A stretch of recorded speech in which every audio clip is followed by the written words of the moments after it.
10 hektar lahan gambut di Kumpe Ulu, Kabupaten Muaro Jambi kembali terbakar. Hingga hari kedua, ribuan liter air ditumpahkan untuk pemadaman api di lahan gambut.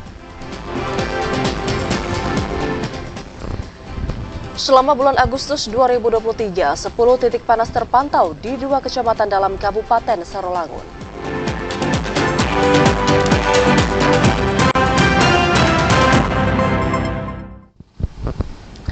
Assalamualaikum warahmatullahi wabarakatuh. Selamat sore saudara. Anda kembali menyaksikan Jambi hari ini edisi Jumat 1 September 2023. Dan saudara, selain 3 topik utama tadi, redaksi kami juga telah menyiapkan sejumlah informasi penting dan menarik lainnya untuk Anda. Bersama saya Ridho Akbar. Dan saya Vidya Francisca. Inilah Jambi hari ini selengkapnya.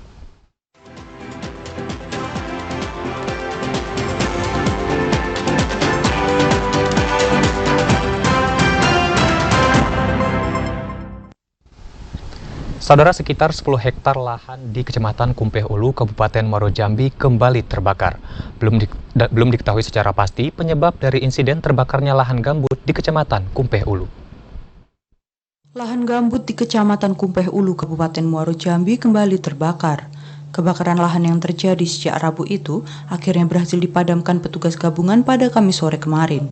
PLH dan Satgas Karhutla Provinsi Jambi Brigjen TNI Supriyono mengatakan kebakaran lahan ini menghanguskan sekitar 10 hektar lahan gambut. Berbagai upaya telah dilakukan tim gabungan untuk memadamkan api.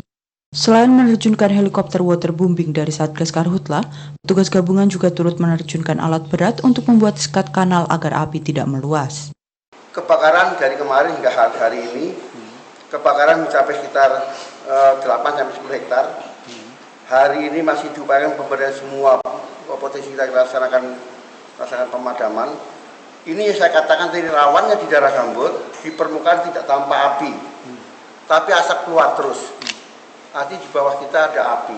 Kita akan mengerahkan beberapa alat berat untuk membuat sekat bakar atau sekat untuk memutus area kebakaran. Brigjen TNI Supriyono mengimbau masyarakat untuk tidak membakar lahan saat musim kemarau. Selain membahayakan diri sendiri, membakar lahan juga dapat merusak lingkungan. Asar TVRI Jambi melaporkan. Sementara hingga di hari kedua, saudara, tim Satgas Karhutla masih berjibaku melakukan pemadaman dan juga pendinginan terhadap lahan gambut yang terbakar di Kecamatan Kumpe Ulu. Saat ini ada 240.000 liter air yang telah ditumpahkan melalui helikopter waterbombing di lahan gambut yang terbakar tersebut. Tim gabungan dari Satgas Kebakaran Hutan dan Lahan Provinsi dan Muaro Jambi terus melakukan upaya pemadaman lahan gambut di Desa Ramin, Kecamatan Kumpe Ulu, Kabupaten Muaro Jambi. Memasuki hari kedua, upaya pemadaman dan pendinginan lahan terus dilakukan oleh tim Satgas, baik melalui udara dengan heli waterbombing maupun tim Satgas darat dengan mesin pompa air.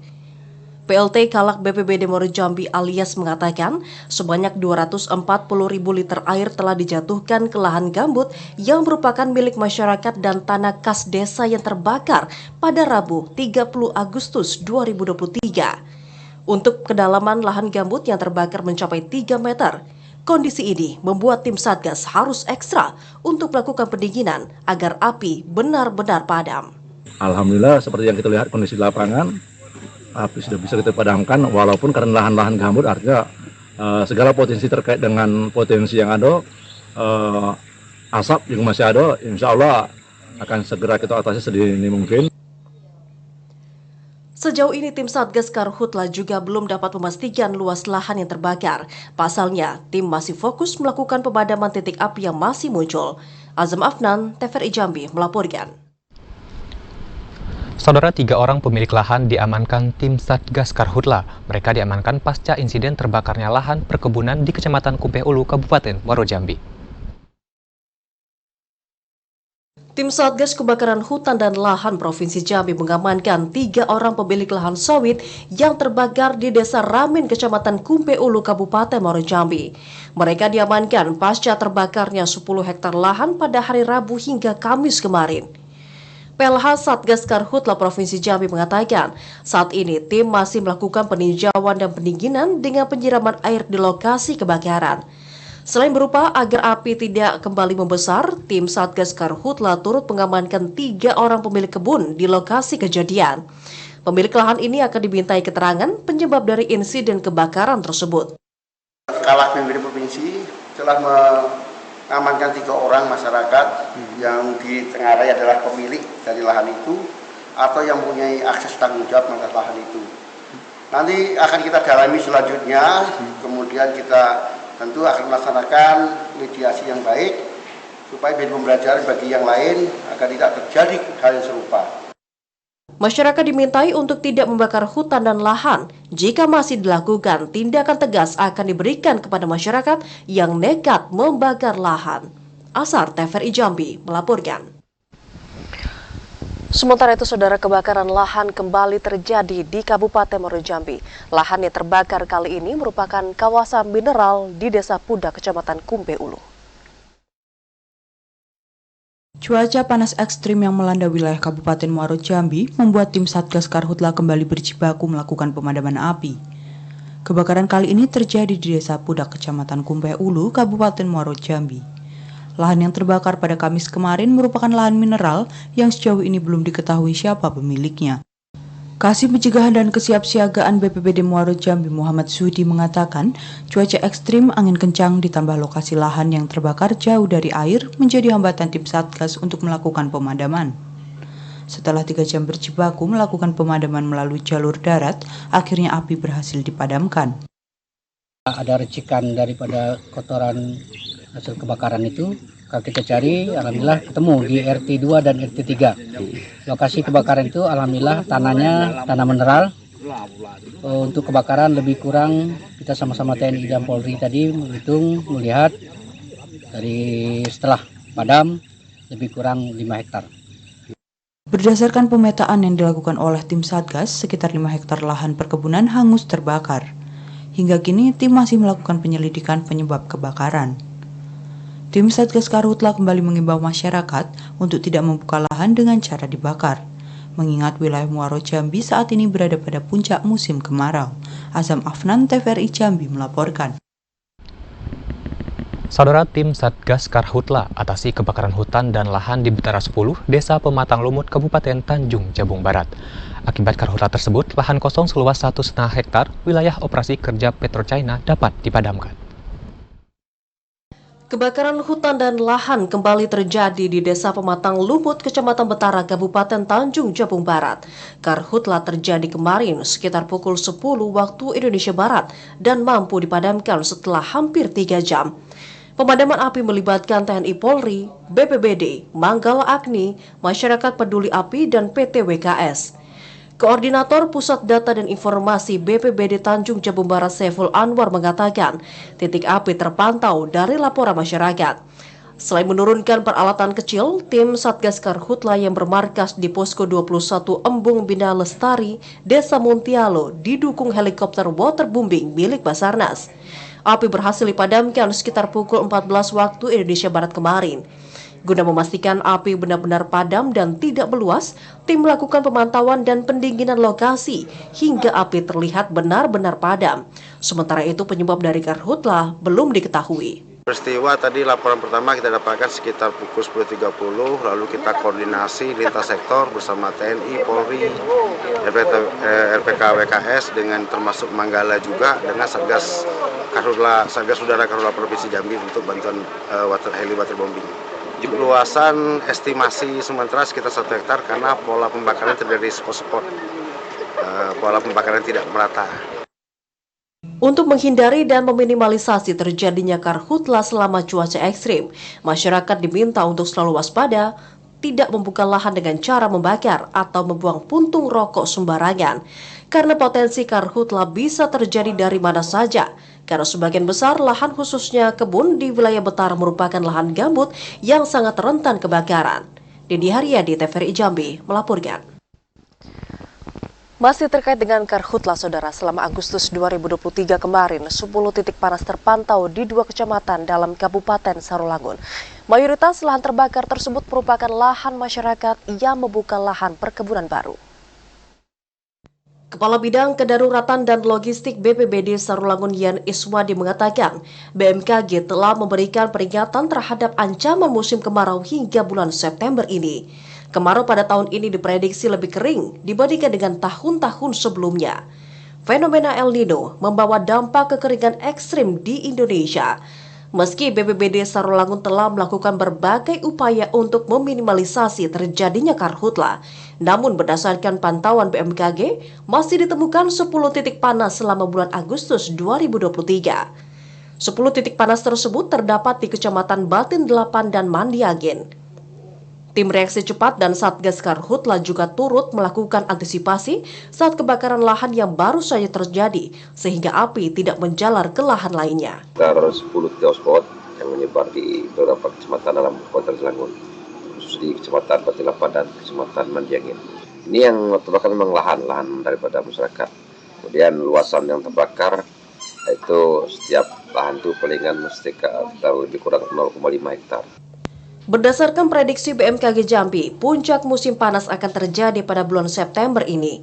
Yan Iswadi menghimbau kepada masyarakat dan pihak perusahaan agar tidak membuka lahan baru dengan cara dibakar. Edi Kusnadi, TVRI Jambi melaporkan. Saudara, KPU Kabupaten Tanjung Jabung Timur menerima 1 masukan dan tanggapan masyarakat terhadap DCS calon legislatif. Informasi selengkapnya usai jeda pariwara, tetaplah di Jambi hari ini.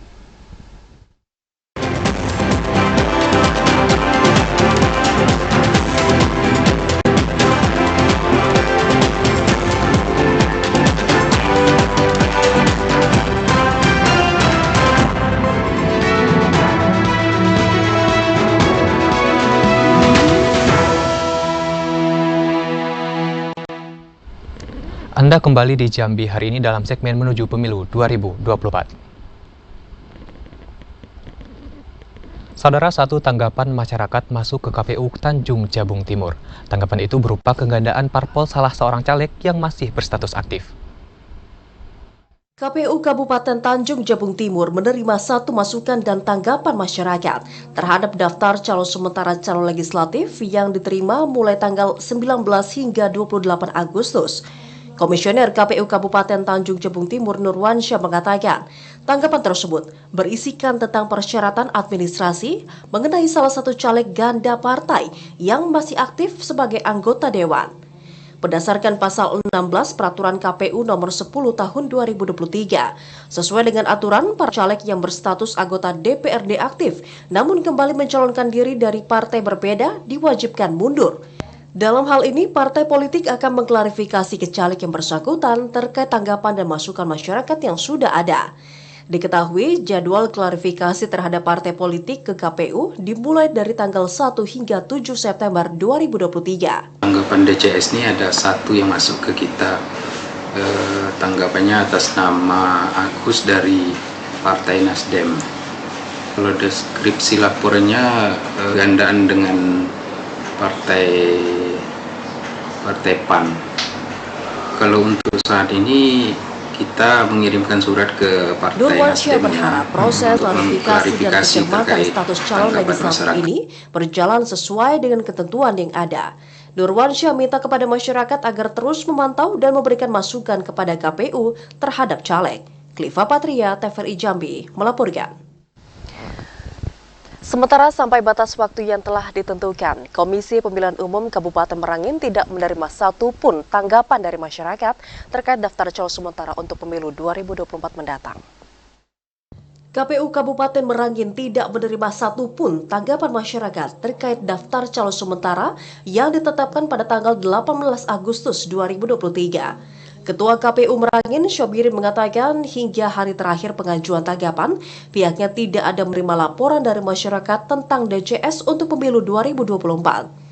Dengan demikian, pihak KPU Merangin tinggal menyesuaikan untuk tahapan berikutnya, yakni masa pencermatan daftar calon tetap pada tanggal 24 September sampai dengan 3 Oktober 2023. Dan selanjutnya akan memasuki tahapan pengumuman DCT. Belum ada tanggapan dan masukan dari masyarakat yang masuk ke KPU, baik secara langsung datang ke kantor KPU maupun dari website KPU, media sosial KPU Kabupaten Merangin. Menurut Sobirin, nihilnya tanggapan dari masyarakat dan pergerakan terjadi karena partai politik telah mengajukan berkas bakal calon dengan baik, sehingga tidak menimbulkan reaksi dari masyarakat. Namun, jika ada tanggapan dari masyarakat, maka pihak KPU Merangin akan melakukan tahapan klarifikasi, baik ke partai yang mengusung caleg maupun ke calon yang bersangkutan. Ramadan Cerbita Kasa, TVRI Jambi, melaporkan. Selama masa tanggapan masyarakat terhadap hasil daftar calon sementara, KPU Batanghari hanya mendapat 2 tanggapan yang diklaim tidak memenuhi unsur dan tidak dapat ditindaklanjuti. Ketua KPU Batanghari Ahmad Halim mengatakan, masa tanggapan publik terhadap hasil DJS telah resmi ditutup sejak 28 Agustus yang lalu. Selama masa tanggapan tersebut terdapat 2 tanggapan, namun diklaim tidak memenuhi unsur. Hal itu dikarenakan tidak adanya identitas diri yang dicantumkan oleh pihak pelapor, sehingga laporan itu tidak dapat ditindaklanjuti dan dianggap nihil laporan publik. KPU telah menyampaikan klarifikasi terkait laporan yang disampaikan masyarakat kepada KPU Provinsi Jambi. Selain itu, KPU Batanghari saat ini juga telah menjalani tahapan penyelesaian sengketa penetapan hasil DJS dari salah satu partai politik, di mana pada saat ini proses sengketa pemilu tersebut tengah bergulir di Bawaslu Batanghari. Kita menerima tanggapan masyarakat ada 2, yaitu di hari terakhir pada tanggal 28 hari Senin. Namun kita telaah tanggapan tersebut, satu laporan tidak lengkap karena identitas pelapornya nggak ada, jadi kita anggap Hasil penetapan DJS Pileg DPRD Batanghari menetapkan sebanyak 425 caleg dari 17 partai politik telah memenuhi syarat. Ade Juniawan, TVRI Jambi, melaporkan. Saudara, saat ini 300 orang pemilih pemula di kota Sungai Penuh belum melakukan perekaman KTP elektronik. Hal tersebut disebabkan karena banyaknya masyarakat yang tidak berada di tempat pada saat petugas turun ke lapangan melakukan perekaman. Berdasarkan data dari Dinas Kependudukan dan Pencatatan Sipil Kota Sungai Penuh, dari total 1.700 orang target perekaman KTP elektronik bagi pemilih pemula di Sungai Penuh, masih terdapat 300 orang yang belum melakukan perekaman KTP. Kepala Bidang Pelayanan Pencatatan Sipil Dinas Dukcapil Kota Sungai Penuh, Deka Musrizal mengatakan, pihaknya telah melakukan upaya jemput bola dengan turun langsung masyarakat. Namun masih banyak ditemui masyarakat yang tidak berada di tempat pada saat petugas turun ke lapangan untuk melakukan perekaman. Meski menemui beberapa kendala, namun perekaman KTP elektronik di Kota Sungai Penuh terus berjalan, baik di setiap kecamatan maupun di sekolah. Komisi Pemilihan Kota Sungai Penuh jumlah perekaman untuk KTP pemula itu sekitar 1.700. Nah, sampai saat hari ini kami telah tinggal sisa lagi tinggal 300-an. Jadi lebih dari 80% kami telah selesai menyelesaikan untuk perekaman KTP pemula. Itu pun sudah dicetak untuk masing-masing penduduk. Deka Musrizal mengajak masyarakat yang belum memiliki KTP elektronik untuk segera melakukan perekaman sehingga dapat menggunakan hak pilihnya pada pemilu 2024. Ilwan, TVRI Jambi, melaporkan.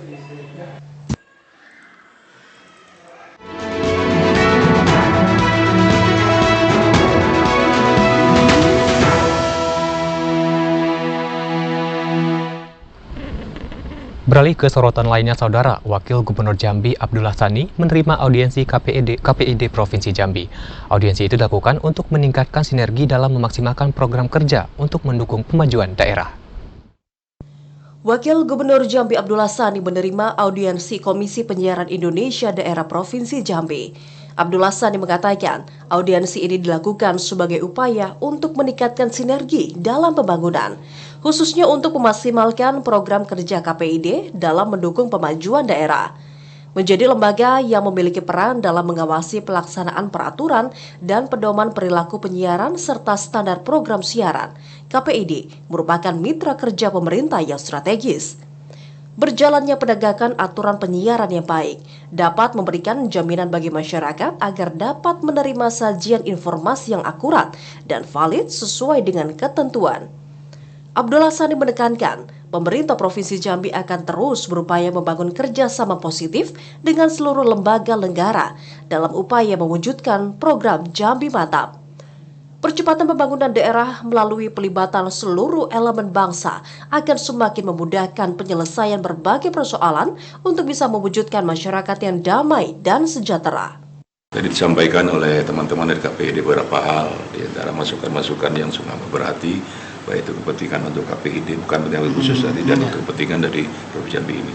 Memang ada usulan-usulan yang kami tampung bersama Kadis Kominfo tadi, kami rangkum semuanya insya Allah. Tidak banyak juga, paling-paling ada 3 atau 4, tapi sebenarnya disampaikan mereka-mereka boleh-boleh aja, memang sungguh amat dibutuhkan ya. Melalui siaran dan masukan untuk mewujudkan program kerja yang baik, Abdullah Sani berharap audiensi bersama KPID akan menghasilkan kebersamaan kinerja yang positif. Randy Arta, TVRI Jambi melaporkan. Terkait darurat narkoba, Saudara, 2 orang pelaku penyalahgunaan narkoba di Kecamatan Tungkal Ilir, Kabupaten Tanjung Jabung Barat diringkus oleh tim BNNP Jambi. Meski berhasil menangkap kedua orang pelaku, namun petugas gagal mendapatkan barang bukti karena dibawa kabur oleh para pelaku lainnya. Badan Narkotika Nasional Provinsi Jambi mengungkap kasus penyalahgunaan narkoba di Jalan Kalimantan, Kecamatan Tungkal Ilir, Kabupaten Tanjung Jabung Barat. Dari pengungkapan itu, petugas mengamankan 2 orang pelaku berinisial JA dan I yang merupakan warga Kabupaten Tanjung Jabung Barat. Pengungkapan tersebut berdasarkan informasi dari masyarakat terkait tentang adanya peredaran narkoba di kawasan tersebut. Meski berhasil mengamankan kedua orang pelaku, namun petugas gagal mengamankan barang bukti. Lokasi yang sempit membuat barang bukti diduga dibawa kabur oleh 2 orang pelaku lainnya yang berhasil melarikan diri. Saat ini petugas masih menyelidiki peredaran narkoba di sekitar lokasi. Dari hasil olah TKP ada 2 kemungkinan. Kemungkinan dibuang ke dalam WC atau dibawa lari oleh tersangka lain. Karena di situ juga kita bisa mengamankan secara fakta, kita bisa mengamankan ada timbangan, ada alat hisap, dan ada uang. Kedua pelaku saat ini ditahan di rutan BNNP Jambi. Kedua pelaku masih menjalani pemeriksaan guna mencari barang bukti. Ari Haryono, TVRI Jambi melaporkan.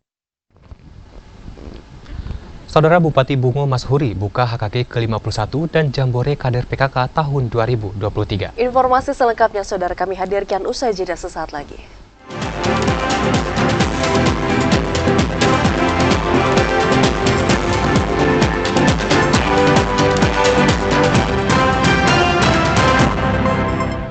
Anda kembali di Jambi hari ini dalam segmen advertorial. Saudara Bupati Mashuri menghadiri puncak HKG dan Jambore Kader PKK Kabupaten Bungo tahun 2023. Kegiatan ini diikuti perwakilan kader PKK di 17 kecamatan Bungo dan mengusung tema Bergerak Bersama mewujudkan keluarga pelopor perubahan menuju Bungo Maju dan Sejahtera 2024. Bupati Mashuri bersama unsur Forkompinda Bungo membuka Jambore Kader PKK dan HKG ke-51 tahun 2023 tingkat Kabupaten Bungo.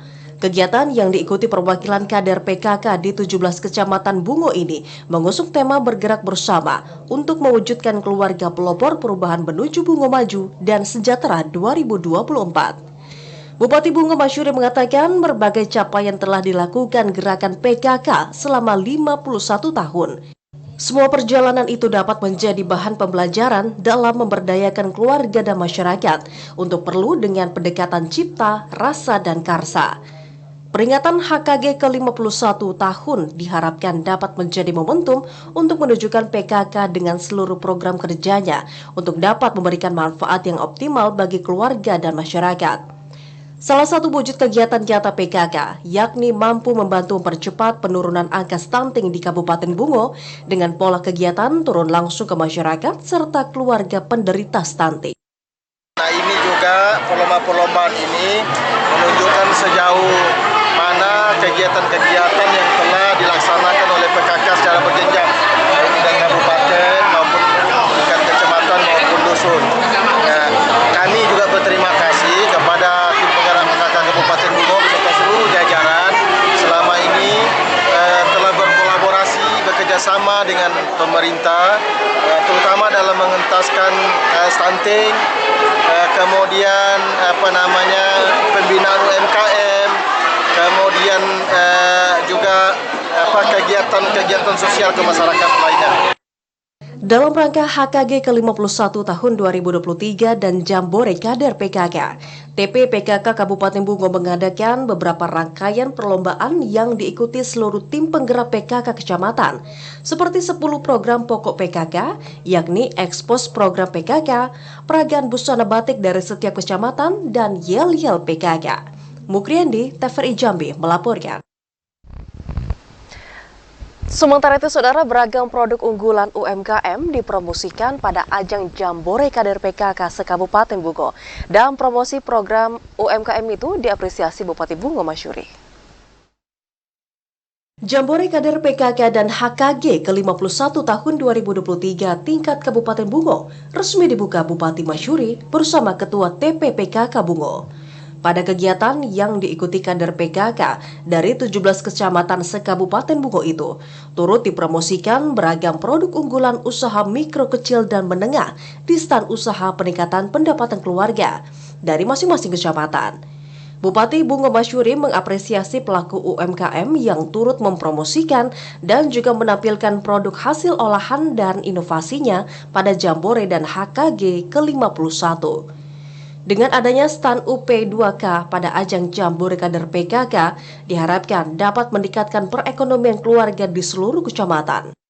Stand UP2K dari binaan PKK di kecamatan-kecamatan, dan kita lihat produk-produk sebagian besar produk-produk yang ditampilkan tadi itu sudah bisa kita sudah bisa kita beli di minimarket yang ada di Bungo ini. Dan kita patut berbangga hasil binaan-binaan ini sudah bisa memenuhi pasar UMKM di Bungo ini. Produk yang dipromosikan pada Jambore Kader PKK dan HKG ke-51 ini harus memenuhi persyaratan dan ketentuan, yakni produk berupa makanan dengan bahan harus berasal dari produksi lokal. Sementara indikator penilaian diantaranya kreativitas atau inovasi dalam penataan dekorasi termasuk banyak pengunjung dan juga pembeli. Mukriandi, TVRI Jambi melaporkan. Saudara Wakil Bupati Merangin Nilwan Yahya mengajak jajaran pejabat dan para pengusaha menjadi bapak asuh anak stunting. Upaya itu dilakukan untuk mempercepat penurunan angka stunting. Wakil Bupati Merangin Nilwan Yahya menggelar rapat koordinasi dan meluncurkan program Bapak Asuh Anak Stunting. Upaya itu dilakukan untuk mempercepat penurunan stunting di Bumi Tali Undang Tambang Teliti. Pada kegiatan yang digelar di Aula Depati Payung Bapeda Merangin itu, Nilwan Yahya mengajak TNI, Polri, OPD, dan para pengusaha setempat untuk menjadi bapak asuh bagi anak penderita stunting. Agar bahu-membahu bekerja sama kita seluruh lapisan yang ada dalam Kabupaten Merangin ini untuk mengatasi stunting, karena ini merupakan program nasional.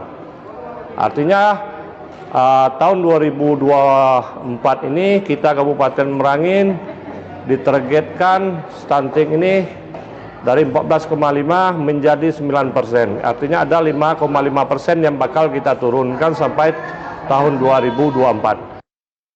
Program Bapak Asuh Anak Stunting merupakan gerakan gotong royong seluruh elemen dalam mempercepat penurunan stunting.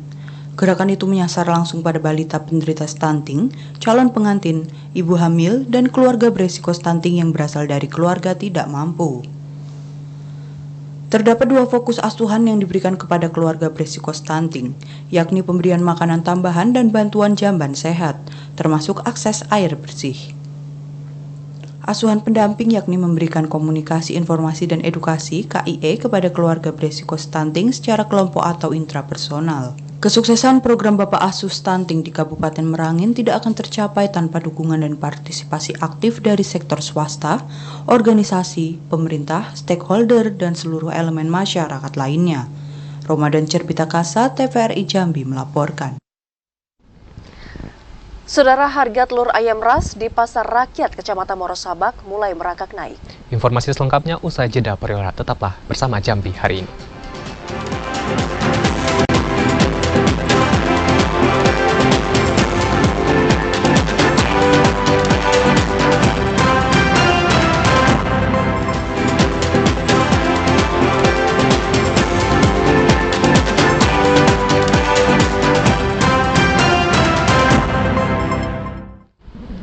Anda kembali bersama Jambi hari ini. Saudara, Kabupaten Tebo masih menduduki ranking ke-9 pada Musabakoh Tilawatil Quran ke-52 tingkat Provinsi Jambi di Kabupaten Sarolangun. Peringkat tersebut masih sama seperti MTQ tahun sebelumnya di Kota Sungai Penuh pada tahun 2022. MTQ ke-52 tingkat Provinsi Jambi di Kabupaten Sarolangun yang digelar di tanggal 23 sampai dengan 30 Agustus belum merubah peringkat kafilah utusan dari Kabupaten Tebo dari tahun sebelumnya. MTQ ke-52 tingkat Provinsi Jambi di Kabupaten Sarolangun, Kabupaten Tebo masih berada di ranking ke-9. Kabakesra Setda Tebo, Naksabandi mengakui dari 60 orang kafilah yang dikirim mengikuti 11 cabang lomba, hanya 3 cabang lomba yang berhasil meraih prestasi. Meski demikian, Naksabandi mengaku pihaknya bersama peserta sudah berusaha semaksimal mungkin untuk menampilkan yang terbaik di setiap cabang lomba. Mereka pun sebagai tim telah menampilkan yang terbaik, didukung oleh pendamping panitia yang memfasilitasi mereka agar dapat tampil maksimal. Namun demikian, hasilnya belum sesuai yang diharapkan. Sementara itu dengan meraih 5 poin pada perhelatan MTQ ke-52 tingkat provinsi di Kabupaten Sarolangun menjadi pembelajaran, ke depan akan lebih ditingkatkan. Intizam TVRI Jambi melaporkan. Kita ke informasi lainnya, Saudara. Sejak 2 pekan terakhir ini, harga telur ayam ras di Pasar Rakyat Kecamatan Morosabak mulai merangkak naik. Dan kenaikan harga telur ayam ras ini, Saudara, diprediksi akan terus melonjak karena dipengaruhi kenaikan harga pakan ayam. Harga telur ayam ras di Pasar Rakyat Kecamatan Morosabak Barat, Kabupaten Tanjung Jabung Timur mulai merangkak naik. Kenaikan komoditas yang kaya akan protein ini telah terjadi sejak 2 pekan terakhir. Salah seorang pedagang grosir di Pasar Rakyat Kecamatan Morosabak Barat, Kabupaten Tanjung Jabung Timur, Jamil, mengatakan kenaikan harga telur ayam ras terjadi sejak 2 pekan mencapai Rp46.000 per kar. Harga telur ayam ras berkisar Rp42 hingga Rp44.000 per karpet. Kenaikan harga telur ayam ras ini turut mempengaruhi daya beli masyarakat. Kenaikan harga telur ayam ras ini disinyalir dipengaruhi naiknya harga pakan ayam. Untuk menutup biaya pakan, peternak harus menaikkan harga telur. Barang naik sekarang sudah ada yang naik. Kalau tepung dengan telur tadi, telur standar lah, lebaran kita dalam sebulan ini. Standar ya, satu piringnya berapa Pak Di? 46 telur. Berkisar naik 2.000 turun 2.000 itu biasa. Kan nggak turun. Jamil berharap harga kebutuhan pokok kembali normal agar daya beli masyarakat kembali meningkat. Kliva Patria, TVRI Jambi melaporkan. Dan saudara, informasi tadi sekaligus menutup perjumpaan Jambi hari ini. Terima kasih atas perhatian dan kebersamaan Anda. Saya Ridho Akbar. Dan saya Vidya Siska pamit undur diri. Wassalamualaikum warahmatullahi wabarakatuh dan sampai jumpa.